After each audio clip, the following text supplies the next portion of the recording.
కవితక్క గారి అరెస్ట్ అనేది అనైతికం, ఒక అక్రమ అరెస్ట్. ఇది రాజకీయంగా చేయబడ్డ కుట్ర. ఇది బడేబాయ్ మోదీ, చోటేబాయ్ రేవంత్ రెడ్డి ఇద్దరూ కలిసి తెలంగాణ రాష్ట్రంలో బీఆర్ఎస్ ని లేకుండా చేయాలని, కేసీఆర్ గారిని మానసికంగా దెబ్బ కొట్టాలని రచించిన ఒక రాజకీయ కుతంత్రం ఇది.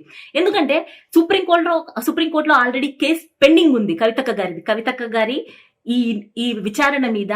సుప్రీంకోర్టులో ఈ నెల 19 వరకు విచారణ జరపొద్దు అని చెప్పి వాయిదా వేసిండ్రు. ఇంకా కేసు అనేది పెండింగ్ లోనే ఉంది. అక్కడ కేసు పెండింగ్ లో ఉండంగా ఈడీ వచ్చి సోదాలు ఎలా చేస్తుంది? ఇంకొక విషయం, వీళ్ళు కవితక్క గారిని ఖచ్చితంగా అరెస్ట్ చేయాలనే ఉద్దేశంతోనే వచ్చిండ్రు. ఏది ఏమైనా దానికి సాక్ష్యం ఏంటంటే, కరెక్ట్ గా రాత్రి 8:45 కవితక్క గారికి ఫ్లైట్ టికెట్ బుక్ చేసుకొని మరి ఎలా వచ్చిండ్రు? అరెస్ట్ చేయాలనే ఉద్దేశం ఉన్నాయి కదా. ఈ సోదాలు, ఈ విచారణ, ఇవన్నీ తనిఖీలు, ఇవన్నీ ఒక బహానా. ఖచ్చితంగా అరెస్ట్ చేయాలనే ఉద్దేశంతోనే వచ్చిండ్రు. ఉదయం నుంచి ఒక హైడ్రామా నడిపించిండ్రు. ఇంకొకటి, ట్రాన్సిట్ వారెంట్ అంటే ఏంటంటే, ఒక రాష్ట్రంలో ఒక వ్యక్తిని అరెస్ట్ చేసి ఇంకో రాష్ట్రానికి తరలించాలంటే ఖచ్చితంగా ట్రాన్సిట్ వారెంట్ అనేది ఉండాలి. కానీ ఇక్కడ కవితక్క గారిని అరెస్ట్ చేయడానికి ట్రాన్సిట్ వారెంట్ అనేది ఎక్కడా లేదు. అయినా కూడా వీళ్ళు అరెస్ట్ చేసి తీసుకుపోతామంటున్నారు.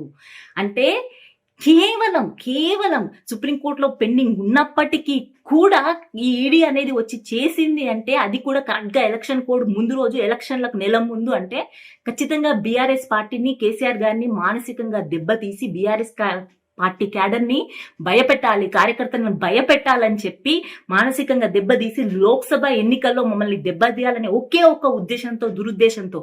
ఇంకొకటి, రేవంత్ 100 రోజుల పాలనను కూడా ఈ ఇష్యూతో డైవర్ట్ చేయాలి. రేవంత్ రెడ్డి 100 రోజుల పాలన అనేది ఫెయిల్ అయింది కాబట్టి ఆ ఇష్యూ నుంచి డైవర్ట్ చేయాలి.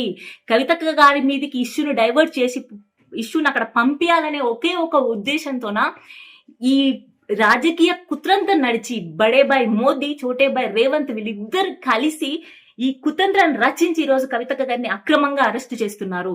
ఖచ్చితంగా మేము కవితక్క గారి వెంట నిలబడతాం, న్యాయపరంగా తేల్చుకుంటాం, మా సత్తా ఏందో చూపిస్తాం.